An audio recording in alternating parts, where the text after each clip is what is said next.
Welcome to Valiant Business, where we champion and equip freedom and faith-minded business leaders to fuel growth so they can make a measurable difference in their community and their world. I'm Amy Alexander, and I'm the focus czar of growth strategists. Hey, I'm David Mills, and I'm the mad scientist of growth strategists. I'm back to being a mad scientist because last week I was Hawaiian shirt wearing because it was 70 degrees, but today I'm the long sleeve wearing, so I got to go back to the old description. Hi guys, I am Chad Alexander, the chaos theorist of growth strategists, and I'm the kind of hoodie thing, but it's also got sleeveless guru of growth strategists. So there you go, guru. Chad's got because it's alliteration. Chad's got skater beach vibes. Like he could be in Delaware, he could be in LA. It's difficult to say. If he tore the sleeves out, he could be like drinking a beer on the hood of a Chevy. That's a solid point. Skater's very close to hick. They're the sort of gradations of. There's a fine line. You might be a redneck if you tear the sleeves off your sleeveless. No, I don't know. Today we're going to talk about brand storytelling. You may have heard the term brand storytelling, and you may have even developed a brand story. But few people understand the practical elements of brand storytelling, or they just completely misunderstand the term. It's a buzzword, I think, brand and story and brand storytelling, all these words, they mean something and we don't know what, and we think we have one maybe. So we want to talk about what brand storytelling is in a practical, not only conceptual, ethereal way. And we're even going to outline some of the key areas that we see businesses miss the mark. Before we dive in, you should know that we are a team of award-winning experts that build brands, websites, and content with real gravity. So if you're a mission-minded leader that wants to catalyze transformation in your business and community, then hit the subscribe button and journey with us as we explore biblical leadership and practical lead-generating strategies. So, Dave, it's quite tell a combo. us. Quite a combo. Biblical leadership and practical lead generating strategies, right? Wow. We are who we are, man. Dave, what is brand storytelling? Do tell. Brand storytelling. So the question is, what is brand storytelling? Brand storytelling actually begins with the recognition that your buyers, whether they're employees looking for a job or clients looking for a company or whatever kind of buyer you have, your buyers are on a journey to make a decision. Something is driving that journey, and there will be a beginning, middle, and end of that journey. The end of that journey will be a sale, and it might not be you.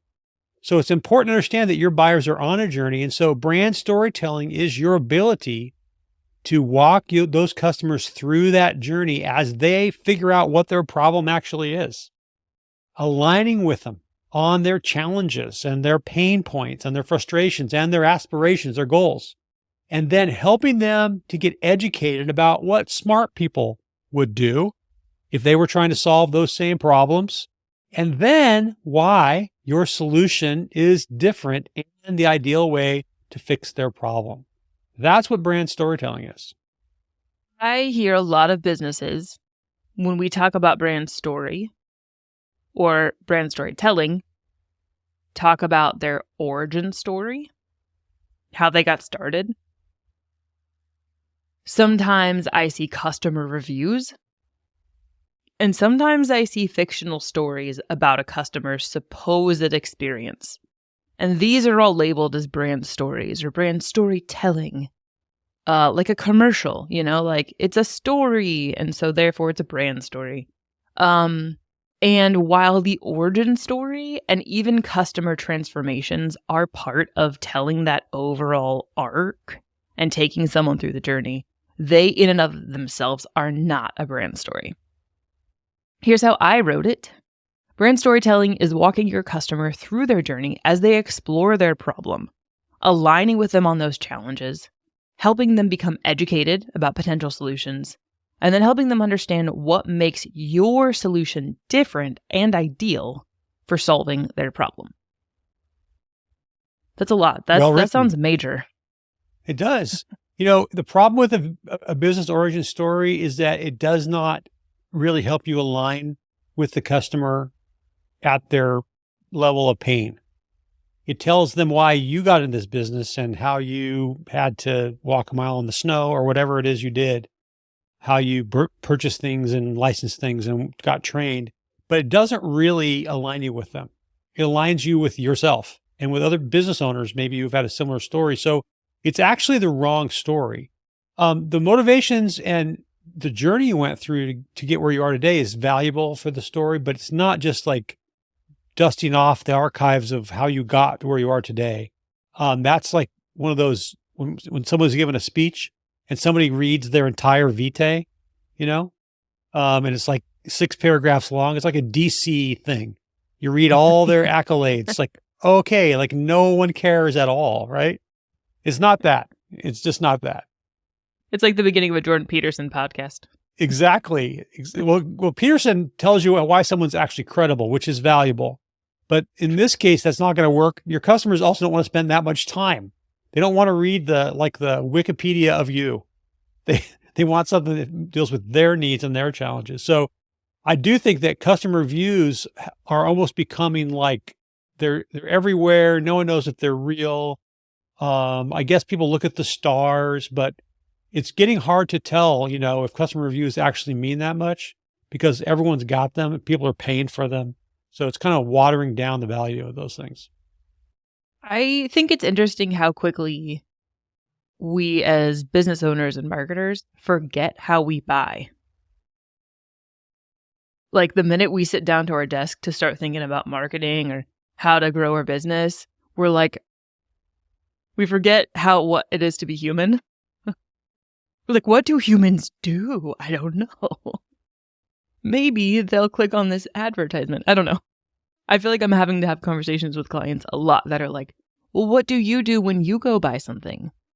Do you get educated? Do you start Googling questions you have about how products work? What makes a great product? Do you start reading all of the reviews on your favorite review website? Like, we just forget what that journey is like. And so in some ways, especially the buyer journey and the brand storytelling process we have, which takes like 6 weeks to go through, in some ways, it's just laying out in no uncertain terms what the buyer does. What do you do when you're human and you're trying to buy the thing you sell? There's a lot more to it than that, but that is part of the story, is just like remembering. It's like turning a robot off, and I don't know. I just think it's funny how quickly even I forget, like, oh yeah, I'm a person. It doesn't take 6 weeks, by the way. It takes 30 days, just straight up. No Okay. 6-week thing going on there, just a month. Anyway, I don't want to, create this mythical reality. Hey, I've got a good question. So let's just say that you think you have a brand story. I've got 2 ways to tell if you actually have one. So I want to give you 2 answers. Do you actually have a brand story? So you think you have one. We told you we don't think it's a brand story if you got to just use an origin story or some kind of fictional story. So here's 2 answers. Number 1, do you actually have an online experience that takes people through each of the things that Amy read in her description? Do you have an online experience that takes people through exploring their problem, aligning with them on their challenges, helping them get educated about what smart people would do in your situation, and then also helping them know what makes your solution different and how it fits with their problem? If you have an online experience for each of those things that people can go through and they can learn and they can engage with, then that's a good sign you might have a brand story. But if you don't have that, if you have like a bunch of information and you have a sales page with a bunch of specs on it and a form to fill out, that ain't, going back to the torn out sleeves shirt style, that ain't a brand story. I was just watching a commentator make fun of a bunch of woke 2023 New Year's resolutions. And one girl gets on her reel and she opens with, "Hey, saints and ain'ts." And he was like, hold, stop. What? And I thought that was super funny. So when you said ain't, all I could think of was saints and ain'ts. Which That are is you? too funny. I don't know. I don't want to be the person calling people saints and ain'ts either. right. So, Your all second right. So example. the second way that you can know if you have a brand story that's really working for you, or even have one at all, is by knowing the story of the Velveteen Rabbit, which was written by Marjorie Williams, first published in Harper's in 1921. If you don't know this story, here's how it goes. A stuffed rabbit made from velveteen, that's like velvety fabric, is given as a Christmas present to a small boy. The boy plays with his rabbit for a while, then he forgets it after a while. He's got other presents that are nice and shiny and mechanical, and they kind of rip on the Velveteen Rabbit. But there's a toy there called the Skin Horse who tells the rabbit about toys that magically become real if the children love them. And here's what this Skin Horse says. He says, real isn't how you are made. It's a thing that happens to you. When a child loves you for a long, long time, not just to play with, but really loves you, then you become real. And so one night, the boy's nanny gives the rabbit to the boy to sleep with in place of a lost toy. And the rabbit becomes his favorite toy, goes with him on picnics. And the boy starts treating this Velveteen Rabbit as real. And as time goes on, this rabbit is getting shabbier and shabbier and worn out. And there's places rubbed off and the stitches are stretching. But the rabbit is happy because he knows it's real. So here's how you know if you have a brand story. Are people wearing it out?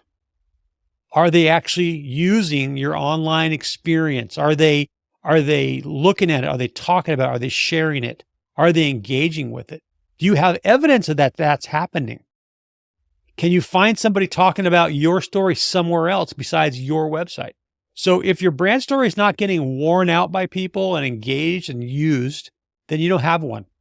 You might have one in your own mind, but you don't have one in real life. So that's my story about stories. I always love that example. I think one thing that's worth saying about brand story and brand storytelling is that storytelling and brand story are not the same thing. Storytelling is the mechanisms with which you use to share information and to give people lessons and to teach morals and all of those things. And those mechanisms can and should be used in your strategies as you share your brand story, right? Like story is totally inherent in all of us. And so as you're learning about brand story and storytelling, you should go Google storytelling just to like get good at it. You know what I mean? Like, what are great mechanisms? There's lots of, even on YouTube, there's lots of really great trainings on storytelling mistakes and storytelling strategies. But it's, I think, worth noting that what is in your brand story is a very specific set of things. And it's akin to storytelling, but it's not the same. You know, like the way that you architect that brand story, what's in it, and the villains and all the things, the differentiators, all those things are very unique to what a brand story is. And that's why it's important to understand what it is, because you don't want to miss any of the parts as you try storytelling mechanisms to share it.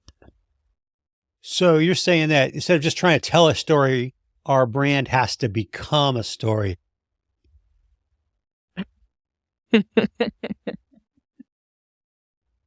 Whoa, man. Whoa, that was deep. Oh my gosh. That's amazing. So I would love if we would share some things we've learned along the way that really miss the mark. I have done a lot of deep dives, and Dave has done an extraordinary amount of deep dives into how businesses share their brand stories. And it's amazing the caliber of brands that don't actually have a brand story or miss at least one really important element of brand story. Okay, Chad, I got a challenge for you. Okay. We're talking about, things that people are missing. So give us an example of a movie that failed to create an effective brand, even though it tried really hard. Are you ready to do it now? Or do you want to have a few minutes to think about it? Let's see. Can it be a sequel or no? Whatever you want. I'm going to give you a minute. I'm going to talk Okay. about how people I'll- miss an important part of the brand story, and we'll come I'll back talk to about you a on- sequel and then I'll do an original too. Okay. Okay, good. All right. So, Okay, so wait, one of wait, the things wait, that wait. people, I want to up the stakes here.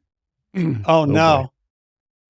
One of Is my Kevin Bacon favorite involved? party, yes, one of my favorite Bacon party needs to be tricks one of them. is Chad. Chad's a human party trick. So This is correct. when conversation has dulled amongst friends that don't know each other that well yet, I will say Chad has a trick. He can do 6 degrees of Kevin Bacon really well. So someone from the group has to give him a random actor or actress, and he has to connect that actor or actress to Kevin Bacon in no more than 6 degrees from movie to movie. So all I'm going to ask of you, Chad, is that your example includes Kevin Bacon. Oh, crap. That was awesome. This is the brand story now, degree of Kevin Let's Bacon. move this Okay, go along. ahead. Chad's going to be thinking real hard. You can watch him. If you watch the video, you'll watch him, the wheels turning, and you'll see him thinking. So Guys, so it's here's Monday. one of the things that people Thanks a fail lot. to do. Here's what they fail to do when they are working on their brand story or trying to make their brand become a story. There is something called the story gap. The story gap is when we do things expecting a certain thing to come out of that or a result to occur, and that we get something else. So I bought a new car because I went on a trip. I was going on a long trip, but I wanted to enjoy a nice ride, and my car broke down the first day. So that's a story gap. So now I'm left in Podunk Central, staying in a low rent hotel, and no one can find the parts. So my story has just changed. Okay. So that's a story gap, but your buyers, your customers are living in story gaps that relate to what you do, what you sell. And so when a brand story does not connect to the disappointment places, to the frustration places, when the places where people are stuck, when the things that matter to people, the things that are keeping them from reaching their goals, then you've missed the story gap and your brand will not resonate with them at all. They will not care. And so if you watch a good story of any kind, you'll see that it draws you in. And the reason it draws you in is because you relate to what the character is experiencing. And so your brand story has to include this alignment, this connection with the gaps in people's lives, the places where they are not able to reach what they were hoping to achieve. So that's a story gap. And a lot of folks totally miss this in their brand story.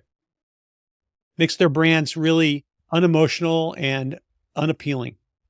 Yeah. I think that we all are living in story gaps in various parts of our life, whether the story gap is extremely high level, like I'm not speaking about my marriage, but a common misconception about marriage is that once you get married, everything is going to be fluffy and rainbows. And then people get into this place, this story gap in their life where they realize, oh, marriage is really hard work. This was not what I was expecting. I was not prepared for this. It takes them a long time to get out of that story gap and figure out a solution. But we also live in small story gaps. Like, I try to buy like really clean products, non-toxic products. And so I found this deodorant that I really like. Well, I was at the store a few weeks ago and it comes in a plastic container, like all deodorant or most deodorant. Well, they sell a paper version now where it's like a cardboard like applicator. And I didn't know, honestly, I didn't know what to expect other than this was going to be great because it was less toxic. I think, expect it to work like the average deodorant applicator. But what it turns out is because it's made of cardboard, there is no mechanism for pushing the deodorant higher except for me like forcing my hand way up this like cardboard thing. Oh, that sounds horrible. So that's my small and large story gap. But like, right, this was a brand new product, but not. And I'm living in a total story gap about never buying the cardboard applicator again. Anyway. So when you say cardboard applicator for deodorant, like what comes to my mind is those wooden spoons that come with the little ice cream dishes that no human could use. That's what I'm thinking. You're going to apply deodorant with a little wooden spoon. That's what I'm thinking. That is hilarious. It's nothing like that. Chad's Thanks for the acting this out, and illustration, Chad. it is everything I ever wanted out of that. Okay, Chad, are you ready? Are you ready to give us? I suppose so. Okay, so one that didn't do well at all at their brand story was the Matrix Resurrections. So that's the sequel, right? This is the fourth sequel in the Matrix trilogy plus one. Very much like Indiana Jones, where they made a fourth one and everybody hated the fourth one, and everybody said there's an original trilogy. Except the Matrix didn't really start off having, the first one was great, and then everybody was kind of panned 2 and 3. I don't know why they made a fourth one. Everybody was excited about this one. This one just fell flat on its face. The reason for that being is that it didn't tell a good brand story. Neo is not really the central main character. There's really no explanation why Agent Smith isn't in the movie. He is, but he's another actor. Same thing with Morpheus. They should have just gotten rid of those characters and created new characters because, I mean, who can do the same job as Lawrence Fishburne and forgetting the other guys? No, not Viggo Mortensen, but the Lord of the Rings guy, whatever, Megatron. He did all these different characters. So that guy, Hugo Weaving. But yeah, it just fell flat. I mean, the movie's horrible. It's like trying to tell the same story, but now from Trinity's kind of the one, and it's just garbage. So basically, Anyways, it did not. it's just so it didn't bad. appeal It's in absolute the same garbage. way. It missed a story gap for a lot of people because it did not connect with them in the same way that Neo did, or the other characters, right? Yeah, and there's nothing new about it. It retrends old ground while simultaneously criticizing movies that retrend old ground. So it criticizes movies that are remakes, but it does the exact same thing. It's like the cheapest knockoff, no wonder it went straight to HBO Max kind of deal I've ever seen. I mean, it was in theaters too, but it was garbage, and I'm really surprised. Yeah. I mean, no wonder Keanu Reeves gave up most of his salary from the movie because it was complete garbage. He probably felt bad about it. Can you take this movie over to Kevin Bacon? I thought I was going to do the Kevin Bacon movie. No. You got sure. a 6 degrees Kevin Bacon just give me a second. Keanu Reeves. Sure, The Matrix. Yeah, sure. From Keanu Reeves. Yeah, I mean, give me a second. Oh, he wants more time now. All right. So and I won't type okay, at all good. because that would be cheating. Then people will be like, "Oh, he's not." Right. Hands up. He's not doing well. So, while Chad's doing that, something that's very akin to story gap, the story gap idea that people have a story and they have certain expectations, and then those expectations fall in the middle and they're left in this gap trying to figure out a new solution to what they thought was going to be a dreamlike experience. Something akin to that, that a lot of businesses miss the mark on, is they jump straight to the solution. I would say 95% of businesses do this. Probably your company's doing it, and, it's no shame. We've certainly done it in the past. And what I mean by jumping to the solution is your ads, your blogs, your website, your sales conversations, your print material, everything is about who you are and the solution you provide. It is a super logical mistake to make. Because when someone's looking for a pool company, why would you not just present all the amazing pools that you provide? They're looking for you. So that just makes sense. The problem with that approach is, as Dave was saying with Story Gap, it never aligns with a problem. And so as a buyer, if you think back to being human, what do you do when you buy? You are stuck in a problem. And so the first thing you're doing when you're in this problem is trying to understand the problem. You're trying to have the problem explained to you. You're trying to, sometimes you can't pinpoint what the problem is. Like, there's symptoms of something. You're not getting the leads you need, or, your washer's leaking, but you don't know why your washer's leaking. And so you start to explore what this problem is and really identify it. And then once you've identified the problem, you're not really sure how to solve it yet. And so you have to go on a journey of trying to solve whatever this problem is. So there is a massive part of the journey people take toward buying that you completely miss out on when all you do is talk about solutions. And if someone knows they're looking for pools, but they have literally no idea where to start, and they come to your website and you're just showing them pictures of the pools that you provide, you're forcing them to map themselves to your solution. You're forcing them to map themselves to the thing they want to buy. And they don't even know how to do that, more than likely.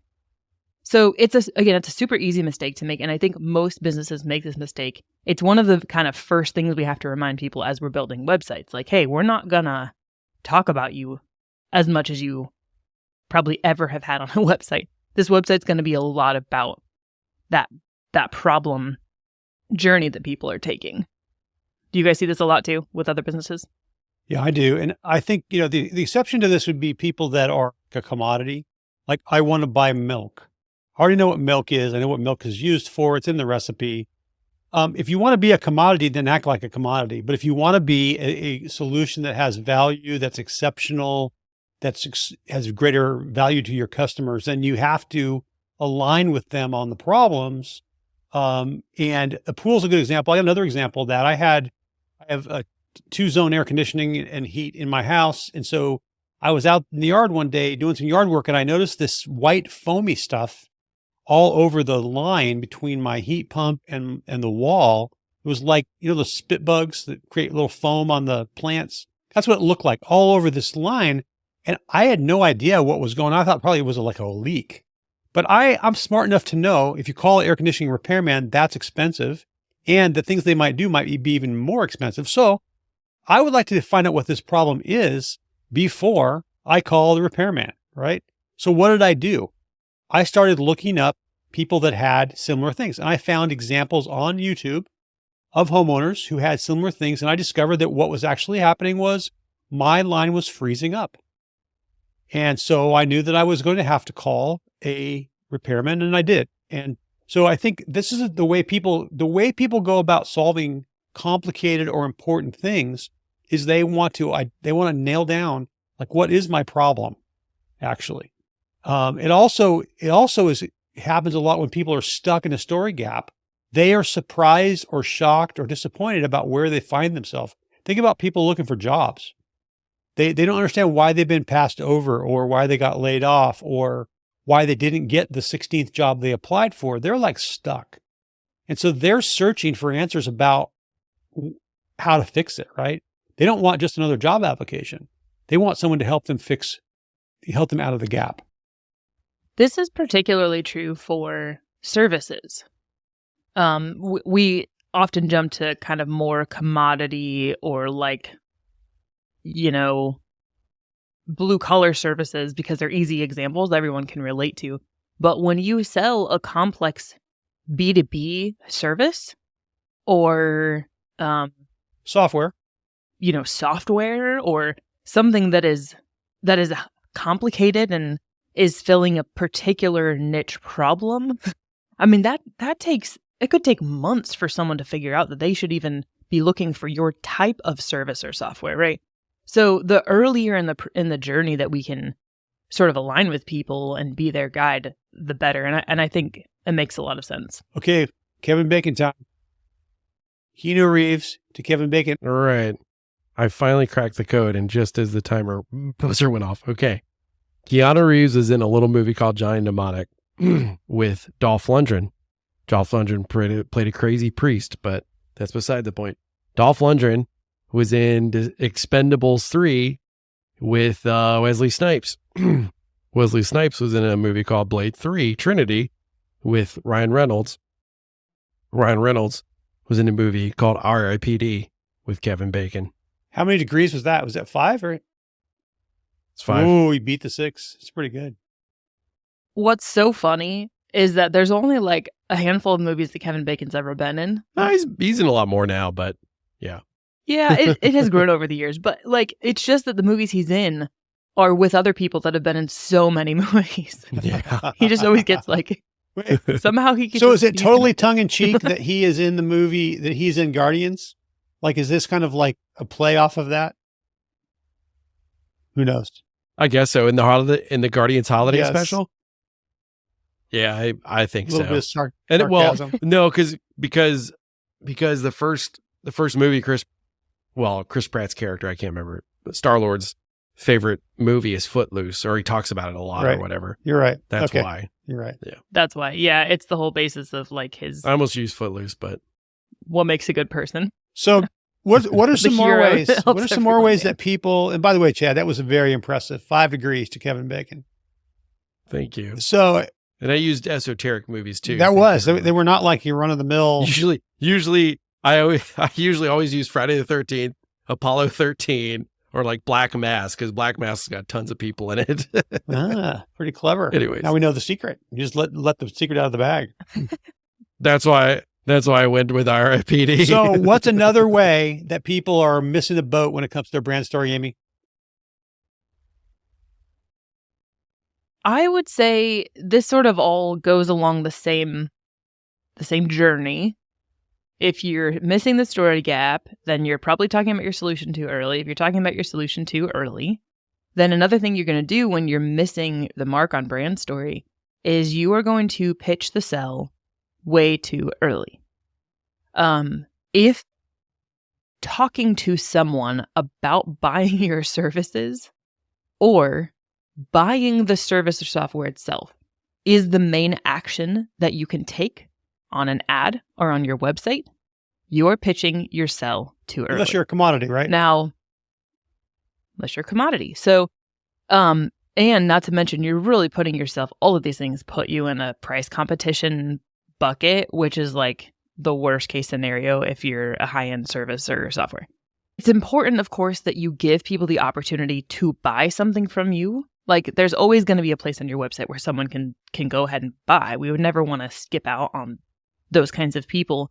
But the most important thing you can do on your website, most important action, is to, other than educate them on this problem and then solution set, is to connect with them. Provide something of value that helps you to get a connection and get on the phone with them, or in some kind of meeting. So the sell, pitching the sell way too early or having the sell be the only thing someone can do it's going to leave you, it's going to make people wait until they're like 90% ready to say yes. And then you will have missed out on a massive part of their journey. And That's And when you do that, you're also only appealing to the people who are ready to say yes. And you're appealing to the same people that Right. every other company who's your competitor is appealing to because they're ready to say yes, right? So, and we typically say that's like 3% of the market. The other 97% of the market is not there yet. And so you're missing, and some Yeah. percentage of people will never get there, but like maybe 70% of the market will maybe get there. And you're missing 67% of the market by just going to the sell too early. Plus, you know what? Plus, it's really irritating. It's so irritating when, like the relationship is a pitch. And I guess people would have to assume that if the relationship is a pitch before the sale, then what's it going to be after the sale? Maybe it's not, maybe be even worse, So so it's a big issue.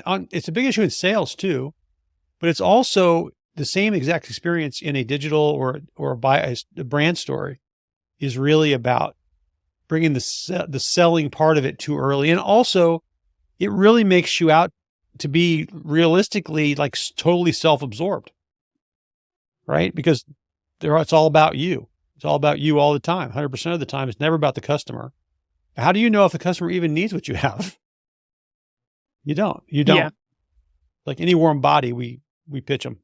Something I think has been interesting to see that does work when you're selling the right type of thing. That's sometimes people are on services are on like a gradation from commodity to not.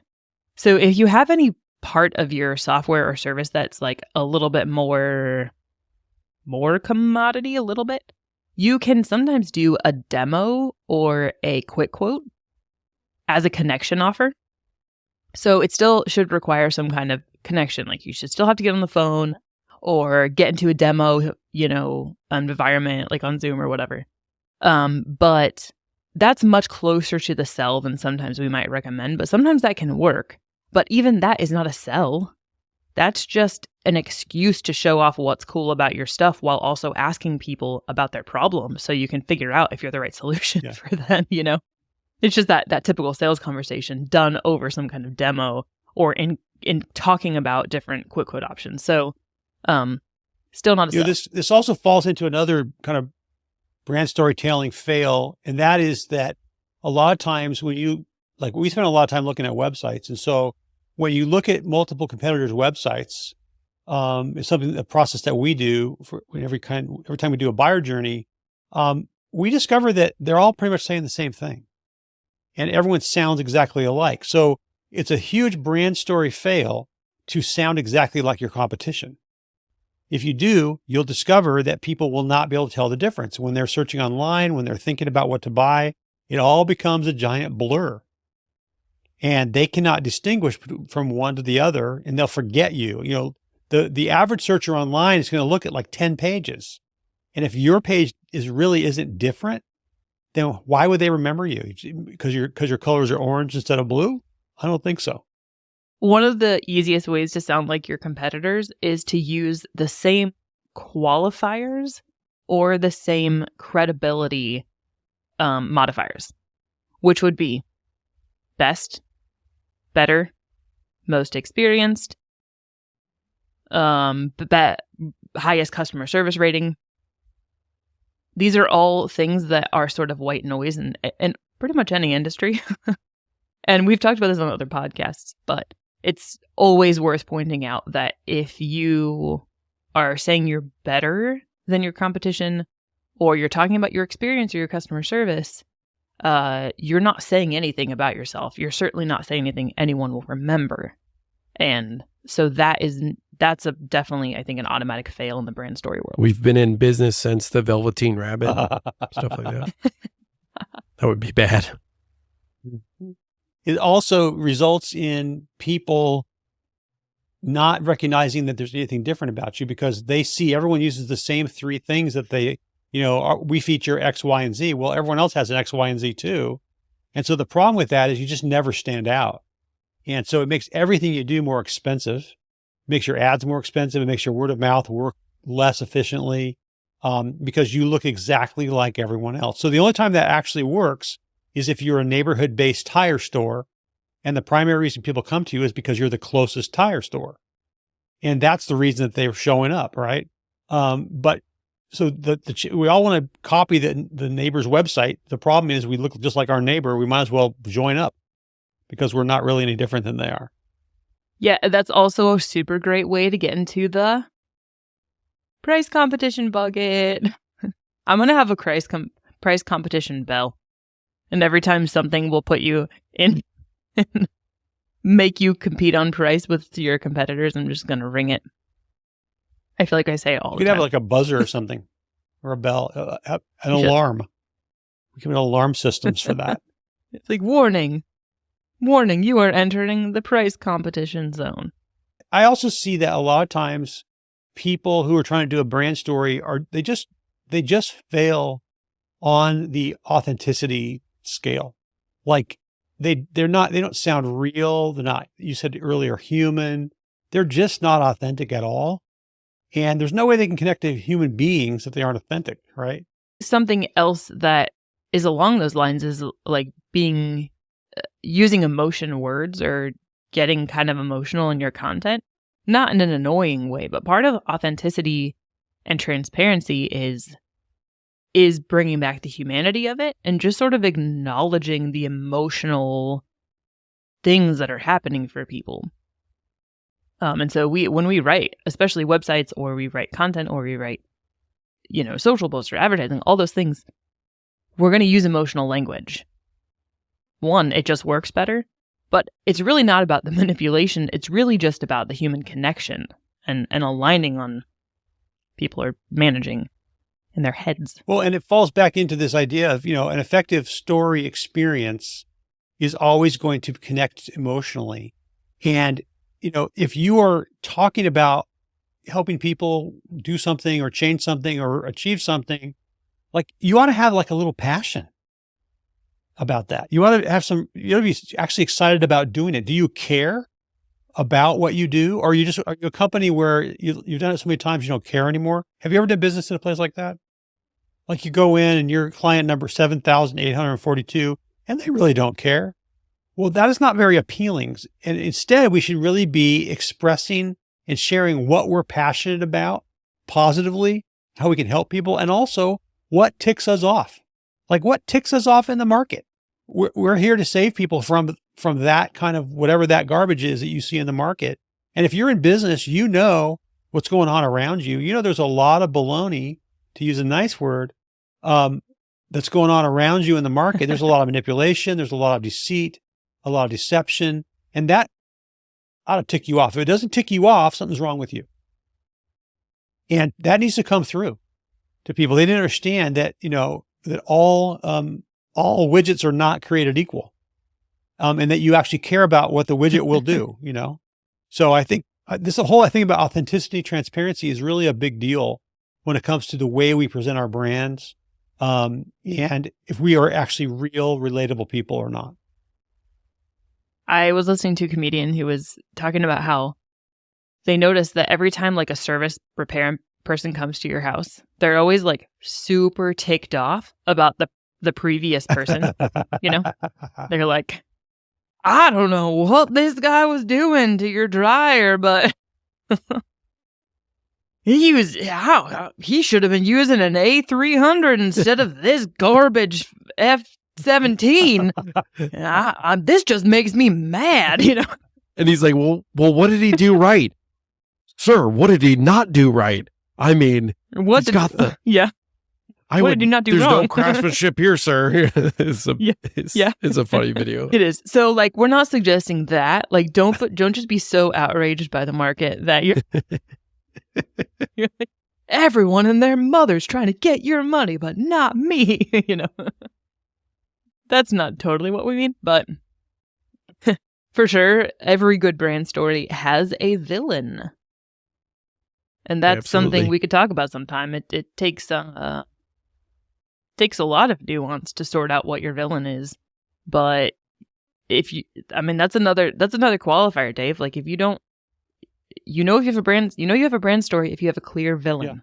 Yeah. Well, and that's nuanced. It's a very nuanced thing because, sometimes the people who complain the loudest are doing the exact same thing as the people they're complaining about. And so you got to be careful what glass houses you throw rocks at, right? Exactly. Especially if you live in one. So I think that it's a big deal, but there should be enough passion. If you actually have experience in the market, where people are getting misled, mistreated, ripped off, poorly served. And you don't have to necessarily become the person who to go throw rocks at those glass houses, but you do have to, find some ways to let your client know that maybe there's a good way and not a less good way to solve the problem that they're doing. You are actually doing them a favor by helping them sort out what's going to work best for them. If they want a short-term, crappy solution that will only work for a little while because it's cheap, then that's great. And that you don't have to worry about it. But if they want something that's actually going to work, and stick with them for a while, then maybe you need to guide them into something different. So, and that should come through, I think, in the way we express our brand story is that we are championing something. Like, do you have a point of view? Mm-hmm. Do you actually have a point of view? Or are you just a widget provider, an automaton? Yeah. Are you trying to, broadcast to the largest audience possible instead of the optimal audience for you? Absolutely. Hey, so this reminds me of superhero origin stories. I know we talked about not doing origin stories, but I'm going to circle back on that real quick. I think it's more like an epiphany, right? So like whenever we hear their origin stories, one, we have to see ourselves in this origin story or it doesn't make sense. So, I mean, I know not everybody's parents dies on the streets of Gotham City every day. Well, actually they do in the comics, but anyways, but, something has to happen in the Spider-Man's life or whoever's life that you can resonate with. Right. So I think it's interesting with like these stories that they have to like gain something in order for this epiphany to happen. So like with Batman, he suddenly gains a lot of money because his parents died, unfortunately. Spider-Man gains this new power. He's got the powers of the spider. And then Superman gains knowledge, like he knows he's super strong. He knows he can do all this stuff, but like Kal-El, which is El is based on God. Like they took that name from Elohim. He's now given knowledge to do something good with his powers. So, there's some kind of the epiphany is that something has been gained by your business, whether it's knowledge, whether it's power, whether it's financial windfall, like wanting to change the world, that's what you should tell, like, and bring the audience along with you. Like, hey, this is why I want to change the world. This is how I plan to do it. That's a good insight. And that's a lot different than the way that a lot of these origin stories are told by businesses, because they're thinking, I want to sound like the most respectable, the most conservative, the most safe, right? But what the stories you're talking about are the stories of, hey, I had this terrible thing happen to me, or this. So that's a real story. And that's what makes brand stories authentic, is telling the real deal, whether it's the real deal about the market or the real deal about the things you had to overcome to figure out how to do this right, and the mistakes you made in the process, right? So that's really a good insight about what gives these brand stories their real credibility. It's this authenticity, the grit that goes with it. Yeah, I mean, that's a great point. I mean, something has to die in order for this epiphany to happen. Yeah. So it's gaining, something died and you gain something out of it. And, plus, if our customers are experiencing a story gap and they've had this unexpected thing happen and they're now left in this challenging position, like they want to work with someone that gets that understands that they're humans, right? And that they've got challenges and problems, and that they have compassion. That they want that. They do not want to work with, necessarily just the pristine. No, now there is another group of people that have that their story gap is a bruised ego, and they're trying to build ego. They're trying to bolster their ego, so they're going to look for someone to align their ego with. So if that's the kind of company you want to be, you can be a kind of an elite company that the elite want to work with. But the truth is that if you really get down to it, you didn't start there, and neither did your customers. They came from something else. So one of the most popular things you see on YouTube is how I went from living in the garbage can to making $10 billion in 5 minutes, and how all my teeth are now gold with diamond studs, and I did it for free. So that's an exaggeration, right? And that's a formula that's being taught by clickbaiters all over the world about how to get attention. Is not real. No one believes it, right? It's a big game. And then if you buy whatever they're selling, it'll be the cheapest, most worthless thing you've ever purchased, even though they tell you it's worth $10 billion. So that's not what we're talking about here. We're talking about being authentic and aligning with your customer so that your brand story means something to them. So going full circle with that, Amy and I've seen this recently, but Amy and I just today saw an ad on YouTube of, what was it, Amy? Like, how did he phrase it? Like, have you ever heard this? You can go from $0 to $1 million within, and he basically said what you said, Dave. I mean, literally. And there's now an ad that tax ads that do that. Yeah. We've come for it's circle, a great example of a villain. Like this guy said, I'm going to differentiate myself in part by saying all these other doofuses all over YouTube.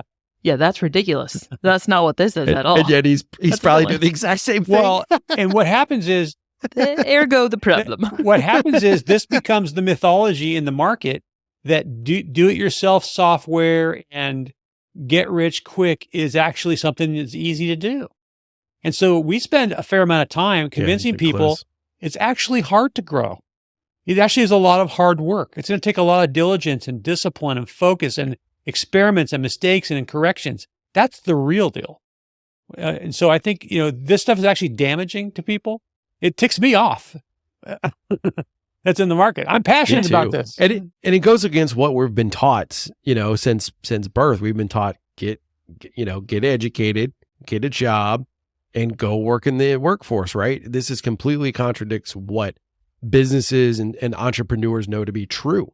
It's great that we have a workforce. It's great that we have people that are fulfilling jobs, But that shouldn't be, that shouldn't be the end all be all, right? Just to go get a job, have your education and then get a 401k and then die, right? There's more to life than just that.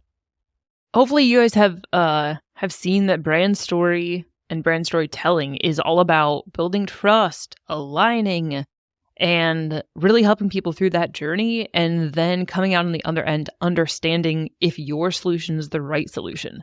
The great benefits to brand storytelling is that you're not going to have to compete on price. You actually are going to get to say why you're different. You're going to get to charge what you can charge for being different. And you're going to get buyers that are way more aligned and qualified to be taking your services, which means you're going to have less turnover in your clientele. You're going to be happier serving the clients that you have because they'll be way better qualified for what you offer. So brand storytelling is really powerful, really important. If you're interested in our proven 3-step growth system that talks more about brand story and brand storytelling, we do have a free 1-hour masterclass that's yours for the taking. We put it up just to be generous. You can follow the link below, and we hope it's useful to you. Also, don't forget to subscribe. I know I'm going to say it a lot. And thanks so much for joining us, guys. It's been a pleasure.